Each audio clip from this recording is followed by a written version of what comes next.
ಮುಡಾ ಮಾಜಿ ಅಧ್ಯಕ್ಷ ಮರೀಗೌಡರಿಗೆ ಸೇರಿದ 20.85 ಕೋಟಿ ಮೌಲ್ಯದ ಸ್ಥಿರಾಸ್ತಿ ಇಡಿಯಿಂದ ಮುಟ್ಟುಗೋಲು. ದಿನೇಶ್ ಕುಮಾರ್ ವಿಚಾರಣೆ ವೇಳೆ ಬಯಲಾಯಿತು ಮರೀಗೌಡರ ಅಕ್ರಮ ಆಸ್ತಿ. ಹೆಲ್ಮೆಟ್ ಧರಿಸದೆ ದ್ವಿಚಕ್ರ ವಾಹನ ಅಪಘಾತಗಳಲ್ಲಿ ಸಾವನ್ನಪ್ಪಿದವರಿಗೆ ಮೇಣದ ಬತ್ತಿ ಹಿಡಿದು ಮೌನ ಮೆರವಣಿಗೆ ಮೂಲಕ ಸಂತಾಪ. ಮೈಸೂರಿನಲ್ಲಿ ನಗರ ಸಂಚಾರ ಪೊಲೀಸ್ ವತಿಯಿಂದ ಮೇಣದ ಬತ್ತಿ ಹಿಡಿದು ಮೌನ ಮೆರವಣಿಗೆ ನಡೆಸುವ ಮೂಲಕ ಹೆಲ್ಮೆಟ್ ಧರಿಸದೆ ಬೈಕ್ ಅಪಘಾತಗಳಲ್ಲಿ ಸಾವನ್ನಪ್ಪಿದವರಿಗೆ ಸಂತಾಪ ಸಲ್ಲಿಸಲಾಯಿತು. ದೇವಾಲಯದ ಸನಿಹದಲ್ಲೇ ಅಡಿಪಾಯದ ಕಾಮಗಾರಿ. ಗ್ರಾಮಸ್ಥರಲ್ಲಿ ದೇವಸ್ಥಾನ ಗೋಪುರಕ್ಕೆ ಹಾನಿ ಆತಂಕ. ರಾಜರ ಕಾಲದಲ್ಲಿ ದೇವಾಲಯದ ಸುತ್ತ ತಡೆಗೋಡೆ ನಿರ್ಮಾಣ.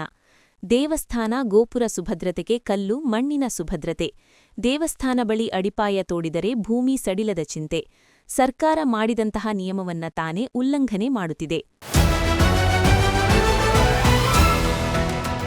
ಭಾರತದ ಸ್ವಾತಂತ್ರ್ಯ ಹೋರಾಟಕ್ಕೆ ಬೋಸ್ ಅವರು ನೀಡಿದ ಕೊಡುಗೆಗಳನ್ನು ಸ್ಮರಿಸಲು 2021ರಲ್ಲಿ ಅವರ ಹುಟ್ಟುಹಬ್ಬದ ದಿನವಾದ ಜನವರಿ 23ರಂದು ಪರಾಕ್ರಮ ದಿನ ಆಚರಿಸಲು ಭಾರತ ಸರ್ಕಾರ ನಿರ್ಧರಿಸಿತು.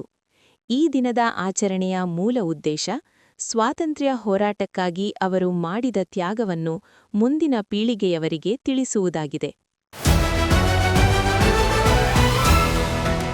ಯುರೋಪ್ ರಾಷ್ಟ್ರಗಳ ಮೇಲಿನ ಸುಂಕ ಬೆದರಿಕೆ ಕೈಬಿಟ್ಟ ಟ್ರಂಪ್. ದಾವೋಸ್. ಗ್ರೀನ್ಲ್ಯಾಂಡ್ ವಶಕ್ಕೆ ಪಡೆಯುವ ತಮ್ಮ ನಿರ್ಧಾರಕ್ಕೆ ಬೆಂಬಲ ನೀಡದ ಯುರೋಪಿನ ಕೆಲವು ರಾಷ್ಟ್ರಗಳ ಮೇಲೆ 10% ಸುಂಕ ವಿಧಿಸುವುದಾಗಿ ಬೆದರಿಕೆ ಒಡ್ಡಿದ್ದ ಅಮೆರಿಕದ ಅಧ್ಯಕ್ಷ ಡೊನಾಲ್ಡ್ ಟ್ರಂಪ್ ಬುಧವಾರ ತಮ್ಮ ನಿರ್ಧಾರದಿಂದ ಹಿಂದೆ ಸರಿದಿದ್ದಾರೆ.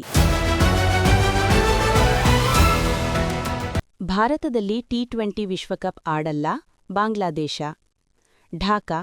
ಫೆಬ್ರವರಿ 7ರಂದು ಆರಂಭವಾಗುವ ಟಿ20 ವಿಶ್ವಕಪ್ ಟೂರ್ನಿಯ ಪಂದ್ಯಗಳನ್ನು ಆಡಲು ಭಾರತಕ್ಕೆ ತನ್ನ ತಂಡವನ್ನು ಕಳುಹಿಸಲು ಬಾಂಗ್ಲಾದೇಶ ಗುರುವಾರ ನಿರಾಕರಿಸಿದೆ.